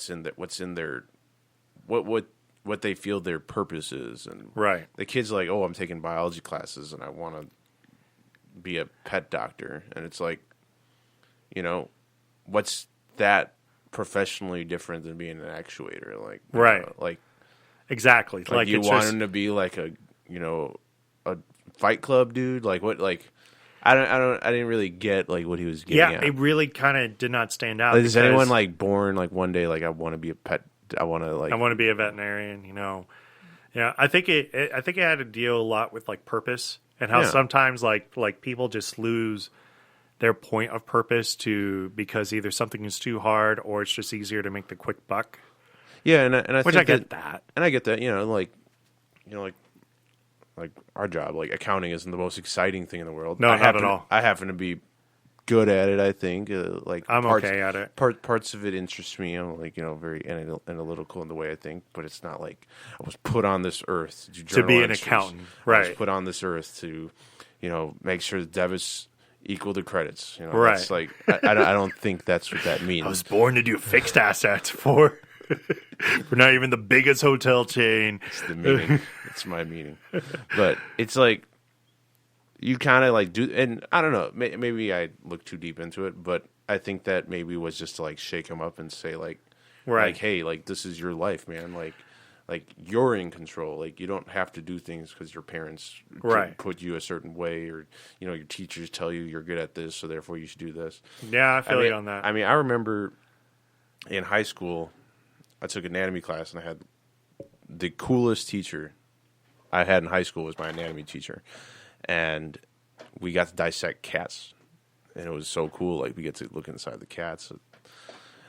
It made me want to study the body. Like I wanted to go. I wanted to study the human body. I went to college. I wanted to seek perfection. It was so cool because the way that the mad scientist for a long time. And I took a semester of chemistry and all that in college, and it was like, what am I doing? Like, no. No. This is cool in high school, but now in college, like it doesn't make a lot of sense. For me. I know these teachers suck, and I just had a teacher that was super enthusiastic, and I just looked up to him in a lot of ways, and which is kind of why I hate like that whole lesson. I had the inspirational teacher. Okay, but what if that inspirational teacher only taught PE? And then and you decide not to be an athlete. So now you're just this guy who owns a small time Anytime Fitness. Yeah, and it's or Planet Fitness. And I don't even think anything's wrong with that. If you're passionate about it, if it's something you just want to lift all day, and you just want to learn about the training, and you want to train people. But I also feel this, when it comes to stuff like that, I feel like you're still just kind of living out somebody else's purpose for you. Like if my father wanted me to go into the military that badly, and he did try to push me a couple of times. It's not that I wasn't interested in the military. It's just I would be living my father's dream. And then same thing with the teacher. Teachers trying to inspire you to say, oh, pursue whatever you want. But anatomy is really cool. And, they're really passionate about anatomy. And so because they were passionate about anatomy and they were into it, they made you interested into checking it out. And luckily, it only cost you a semester. Can you imagine if it cost you 10 years? In a way, that's what kind of got me into accounting. Is my first accounting professor at university. He was the first class. It was the beginner accounting class. All business students had to take it, and everyone would say, "Oh, it was the hardest class." Accounting 101, yeah. And even marketing students would not pass this because it was so calculated and very difficult and deep. Yeah. You never use any of those functions ever again. No. I've never used a T-square as an accountant ever. But the first class, he said, and he's like, "What is accounting? Accounting is the language of business." Yeah, exactly. And that just stuck with me. I wanted to get a tattoo. It's wow, that's so deep, man. And I'm 18 years old. Accounting is the language of business. It was deep. And it was the more I think about it, it's really how information is shared. Now, I'll give you that. And that's probably the one reason why I'm still an accountant. But, yeah. It was deep. And I think that's what got me into it. Was living out his dream, maybe, in a way. But I think through all those, experiences... Well, if it stuck with you, then it really didn't. If it stuck with you and you find some joy out of it, then I guess not. But I think it's, over the years... It's just a gray line. It's getting exposed to, these people that have, these real things they're passionate about. Yeah. And they kind of, even sports, meeting someone that really inspires you in a specific field, and you want to pick it up a little bit, and you kind of just like we were talking about Kanye earlier. It's you kind of go through these phases of finding yourself, right? And in that, I learned that I'm still fascinated by the body. I don't want to do brain surgery or anything. I just trying to choke people out. Muay Thai, stuff like that, and it's and I appreciate people that are passionate about it because I've seen the inside of a cat. It looks pretty cool. And this is an actual cat. We're not talking about sex. No, so y'all stop being weird, okay? No, it was a feline cat. Natural causes. It was fun. So Tyler begins recruiting members for this anti-materialist, anti-corporate organization, and this was kind of a fun montage to see this. They're pouring liquid all over these computers. They're replacing the airplane placards with something of pure terror. Changing the spikes out of an apartment building. What did they do? I didn't quite get this. I don't think they showed it that well, but it was like they unleashed all these pigeons over this car dealership. Oh yeah, no, they fed all these pigeons like bread, and then they put the bread they put seeds all over these cars. So the pigeons, of course, like get on the cars, and then shit all over the cars. That was like, pretty funny. That was pretty funny. And in this process, they do this Project Mayhem, and it gets a little weird because it's like subversive acts of like vandalism and violence. The narrator complains to Tyler at this point because he's basically excluding him at this point. And Tyler like mentions to him, "Why do you think I blew up your apartment?" And it was like, that was like, oh shit, like that was something I actually really fucking cared about at that point. Yeah. It gets really bad, though, when a member of Project Mayhem, Robert Paulson, his name is Bob. A.K.A. Bob. And Bob had bitch tits, is killed during a botched police sabotage. And the sabotage worked. Like, they were trying to blow up, like, this business art thing, which is basically this ball, and it's supposed to go and crash into this franchise coffee shop. And the narrator tries to halt the protection of everything. But it just doesn't happen. At one point, like they were talking about like this police chief who's really like investigating into all this, to the point where they basically go and kind of kidnap this police chief and look like they're about to cut his balls off, and kind of explain to him that we are the everyday man, so do not fuck with us, because we're the people that do this, we're the people that do that, so do not fuck with us. And the narrator's kind of getting jealous because Jared Leto has been introduced into this movie, him with his bleach blonde hair at the time, and I think this is before 30 Seconds to Mars. Like it must have been like right before. It introduces him, and it looks like he's kind of getting close. They decide to have a fight in a fight club, and it gets downright nasty. Like, I mean, his face looked like it was going to explode out of the side of it after all the swelling was done, and the whole point of it was because he wanted to destroy like something beautiful. But clearly, the narrator's having jealousy fits at this point. And in the same time. But I don't know if you're going to get to it, but what do you think of his name was Robert Paulson scene? Well, it felt very cult-like at that point. Yeah. It felt very much like at this point we're no longer believing in what we believe. Yeah. It's that we're once again believing into somebody else's ideal, and it's not freedom anymore. It's his name is Robert Paulson. His name is Robert Paulson. So it's kind of coming full circle at that point, because it's not about like, very much Tyler's message is almost wanderlust like, where it's like it's about freedom, not necessarily everybody love everybody, but it's like up to that point. They were all about like where we're on this mission together, right? We're of this organization that has this purpose, and it's like there wasn't any individual ideas. They all kind of just like all thought the same way. They all talked the same way, and I thought it was kind of poetic actually how they kept emphasizing, once a member of Project Mayhem is no longer with us, he then has a name, right? Which is kind of shitty, because it's like because you're sitting there and it's like look, for a while it kind of had a sense of individuality, right? It was a sense of liberation and freedom, but now all of a sudden, no, you lose your name in the process also. But you're just a cog in the machine that's Project Mayhem. How is that much different than than a job? Than like most of life, you think of like all the hundreds of people in like our own personal networks, and someone passes early and something happens, and it's like everyone's talking about their name. Everyone's saying has something to say about them. Everyone, right? their names in everyone's mouth at that point. And it's like, well, why does it always take that point that we care much about our individuality and what we brought to each other's lives after they're gone? Right.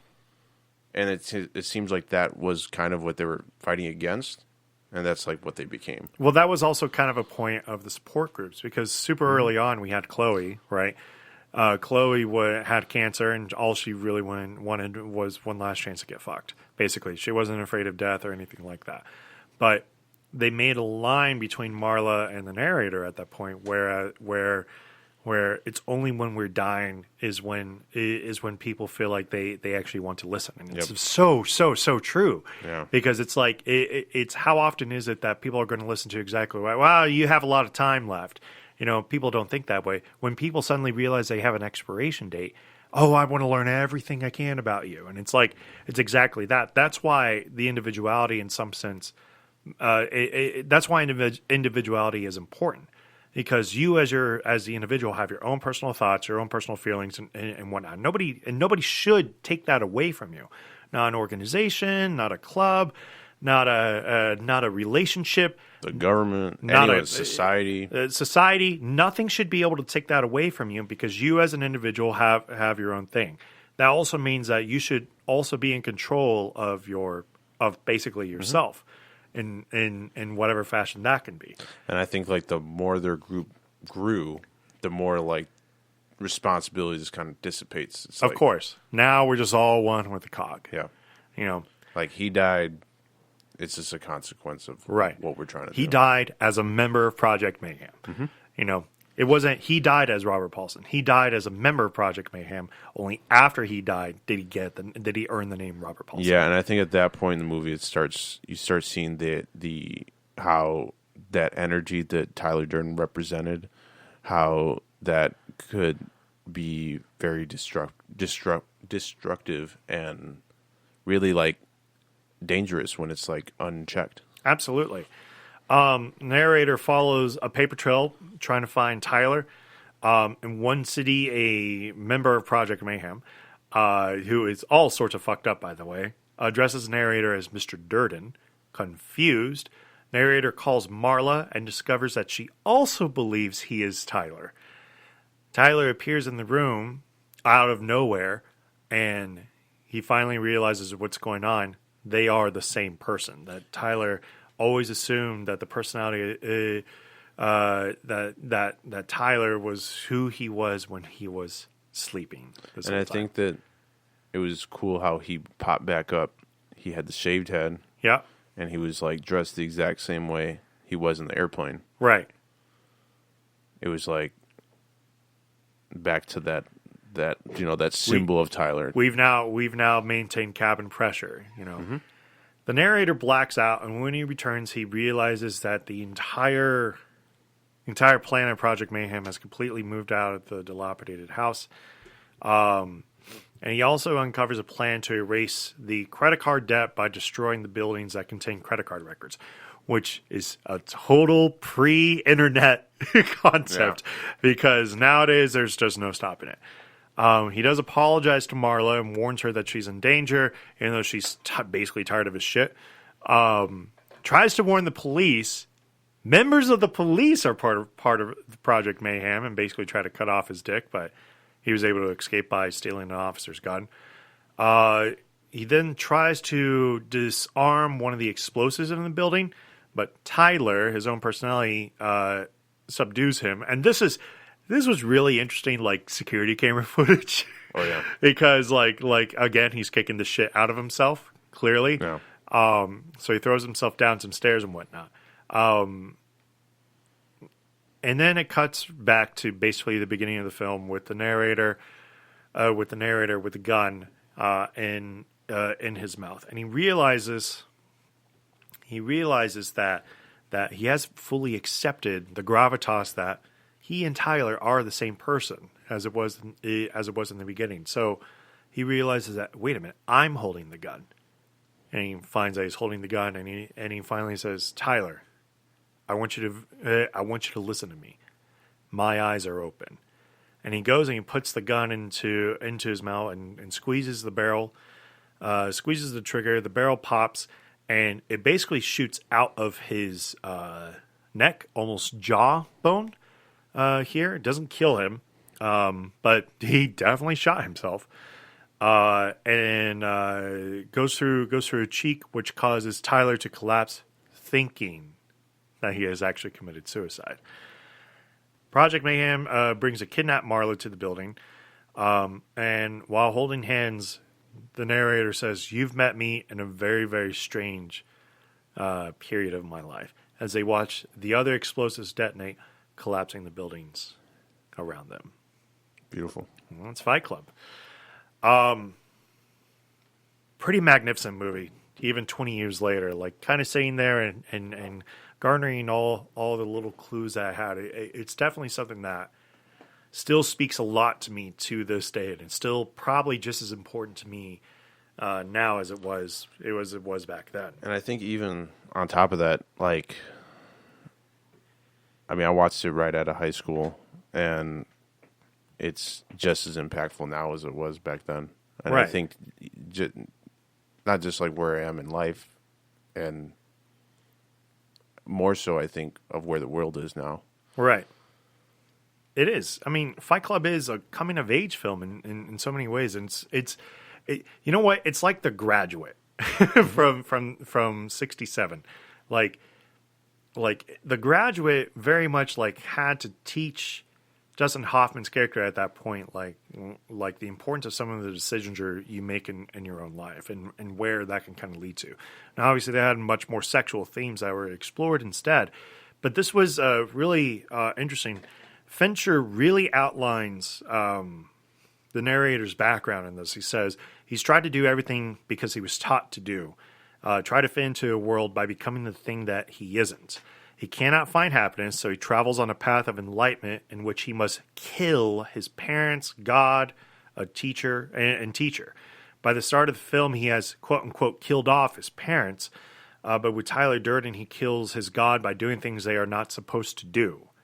Yeah. And God as a representation of society in this case. To complete the process of maturing, he has to kill his teacher, which is Tyler Durden, of course. And it's very poetic. If you haven't checked it out and you were curious about what it's about, that's pretty much that's what it's about. Let's go ahead and get into some takeaways. My guy T.Fares, who is getting your That Guy award? That Guy award will have to go to none other than Tyler Durden. Now, as a narrator or as Brad Pitt? I would say it's Brad Pitt. Okay. Because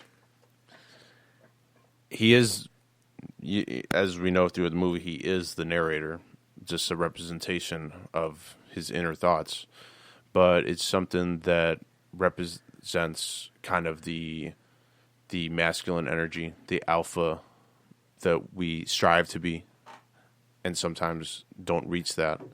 But like we were saying, it kind of going back to, like, you know, what happens when there's too much testosterone? Well, the body counteracts that with estrogen, and you become like a half woman, half man. Right. And it's like that energy does have a purpose inside of us. It absolutely does. Who is getting your That Chick award? That chick will have to go to Marla, who I think, other than Chloe, was the only female character in the movie. I mean, yeah, pretty much. But she did such an awesome job as it. She really did. That Fool award. That Fool. Mm-hmm. The Fool. I mean, I don't know. The veterinary kid. I don't know. Yeah. I mean, I hope he does well. I hope he ran off and got his life together. I think he was just really scared, and I think that was everything they were trying to do. Right. But yeah, I think I don't know. I mean, I think when you're at that age, when you're in college, you have a lot of pressure on yourself. Right. And you kind of you want to do something that makes you happy, but you also don't want to be just like spit out and shoot out by society and the economy. So yeah, he tried to choose the safe path, but safe isn't always good for you. Right. Yeah, you really solid points. Cut that out. So, I mean, later in I just felt like Project Mayhem, the whole purpose of it kind of just, it really, I didn't get the point near the end. It wasn't a smooth transition. Like, erasing all the debt history. What is that really going to do? Right. Well, in 1999, that may have mattered, but I don't know. But is that going to, if they're, they don't say what city they're in, but is that if they blew up 10 buildings, is that all the debt in the U.S. or is that just everyone in the city? And you're nailing it there. So it's like, what does that mean? Are all the records kept in these 10 buildings? And I mean, I get the whole point of like, pulling these pranks and like writing over billboards and changing safety car. Like that's all fun, and I'm not even against that. Like I think, like trolling on the internet, like it's if it's good, it's good. Like right. If it's good, it's good. Like I think that's cool. But when you're getting to the point where you're just like starting fights with random people, blowing up buildings, vandalizing, right. Someone's coffee shop that they paid for. It's like, well, what is the point of all this? Because, that was someone's dream too. Right. And just because they excelled at it, and that's not something that your worldview, is not part of what you see as being a part of your world. Like you're just being you're being just as destructive as breaking down the soul as that whole structure you thought it was doing to yourself to begin with. Does that make sense? Yeah, no. You did a good job explaining that one. So it's like, I get what it was trying to do, but I just feel like its whole purpose was really wishy-washy. And like I said, it was like, well, if that, like that, and I think it just represents how that energy, if it's unchecked, what Marla represented, what I think narrator near the end was trying to represent. It's like, well, this energy has a purpose, and it's to, really break myself down to find my true purpose. And, it doesn't have to lead that way. And he did try to stop it. Right. So I think him eventually killing off Tyler Durden was, I guess, the peak of that. Right. And finally, iconic scene. Iconic scene, it has to be, for me, that first meeting between narrator and Tyler Durden. Not at the airplane, but at the bar. And their whole conversation at that point, I think, was really iconic because it really just, it was a good, like, focus of, well, what is it like to when you think you hit rock bottom? Right. And what does rock bottom look like, basically? Yeah, is it your house going on fire? Is it losing everything you own? Is it you in a bar speaking about the problems of consumerism? Yeah, or is it, when and then the way Tyler Durden flipped it on him, it's like, well, you're fine, like you still have your job, you still are healthy, like you're here, right? Like, do all these things that you just throw your money at. Is that what you want to live for? Right. Or do you want to live for yourself? No, so I think that just like this kind of planted the seed in the narrator to really start questioning his own beliefs on the world. Right. All right, I'm going to go ahead and take my turn. My That Guy award is going to go Tyler Durden. It's going to go Brad Pitt. Brad Pitt was just cool in this movie. There's a lot to like about Edward Norton's role in this film, especially because it felt like a maturing of a person. It felt like somebody actually going through those phases that we've talked about earlier, and finally like reaching to a place where he could accept things for what they were or for what they are. Whether that means that he would do that, but it couldn't be driven without the teacher. It couldn't be driven without Tyler Durden pushing this along, and being that kind of representative. It's funny because when you're having these dreams, you always picture who would you be if you were to be this person. You always get like this image of yourself, and that's what I'm going to look like, right? That's what I'm going to be. That's exactly Tyler's role in this film. It just went above and beyond afterwards. That chick Ward is going to go to Marla. Marla was a very strong character in this movie. It just also, this was a movie about masculinity, and she wasn't necessarily a bad thing for this. Just people didn't know like how to feel about her. But if you think about it, she was really kind of the driver of a lot of scenes. Yeah, she kind of like was a good, point where things kind of took left turns. And if you think about it in like our lives, it kind of does take someone else to kind of question yourself, and a lot of times it's with a girl for guys. No, of course. And it's like the experience of like, meeting a girl and then things might fall off with her. It's kind of like, well, what was it like? All these things I was doing, like, right. Wow, I was pathetic, and this is like, that was me, right? But then you look at it then, and it's like, well, she couldn't help who she was. I just kind of constantly changed the way I thought about things or the way I did things because I was so obsessed over her. Right.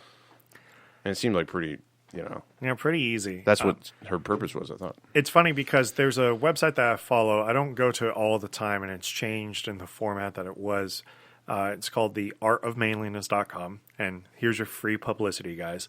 Artofmanliness.com is a blog, but they also talk about literally like taking important figures, male figures from history, and discussing about them and like some of their ideas.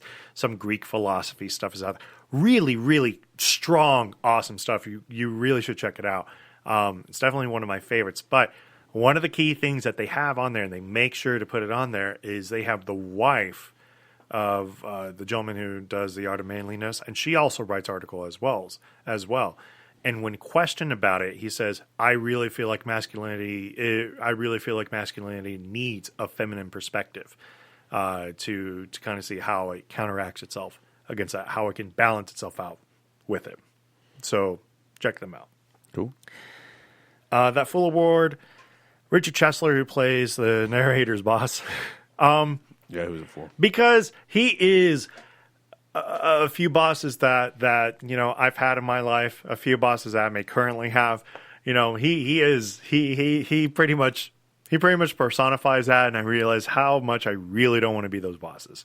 I feel like and I feel like at a certain point he was like, I don't know if he was playing dumb or oblivious. It's like he just didn't care. I mean, you just looking at those small scenes of him at work. Right. It's like we could tell like he doesn't care anymore. Right. Like, he's like spitting blood at in meetings and stuff. It's like, but you don't get it like this.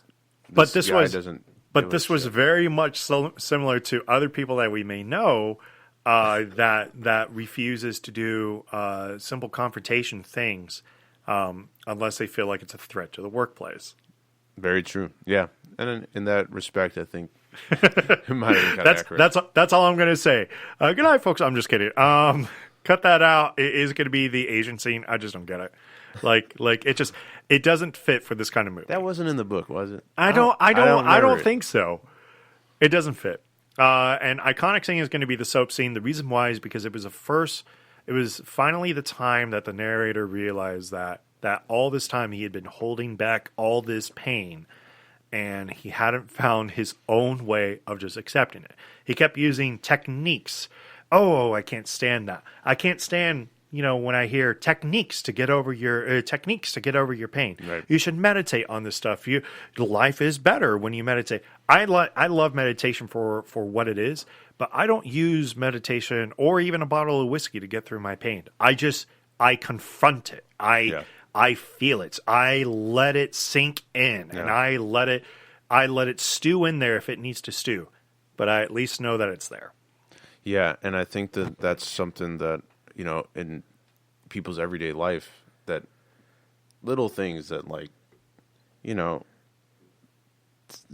regular life anxiety, regular life things that people have phases in their life where things just pile on sometimes. Right. And it's like the moment you try to like control that line, it doesn't work. Right. You just have to learn how to enjoy the suffering. It's true. It's really like that. Like, I don't know what other better way to put it. No, you're not wrong. Because there's like techniques and all that, but all that's just like for symptoms. It's exactly. It's not solving the fucking problem. It's guys. like, yes, when I've been in therapy. They tell you have a panic attack, focus on your breathing. Right. Yes, that will help me. But I'm just going to focus on my breathing for like how long? I might not have a panic attack, but it's a Band-Aid over a giant stab wound. Like, it's not doing anything. Right. And that's Fight Club, guys. Let's get into some quick hits to wrap this puppy up. After the copyright warning, there's another warning on the DVD. The warning is from Tyler Durden and is only there for a second. It reads, if you are reading this, then this warning is for you. Every word you read of this is useless fine print is another second off your life. Don't you have other things to do? Is your life so empty that you honestly can't think of a better way to spend these moments? Or are you so impressed with authority that you give respect and credence to all who claim it? Do you read everything you're supposed to read? Do you think everything you're supposed to think? Buy what you're told you should want. Get out of your apartment. Meet a member of the opposite sex. Stop the excessive shopping and masturbation. Quit your job. Start a fight. Prove you're alive. If you don't claim your humanity, you will become a statistic. You have been warned. Tyler. And that is on the DVD release. I love that fucking Well, now I don't feel dumb for reading all the credits. Author Chuck Palahniuk has stated that he found the film to be an improvement on his novel. Interesting. To prepare for their roles, Edward Norton and Brad Pitt took basic lessons in boxing, taekwondo, grappling, and also studied hours of UFC programming. Wow. Prior to principal photography, Pitt also visited a dentist to have the cap on his chipped tooth removed. When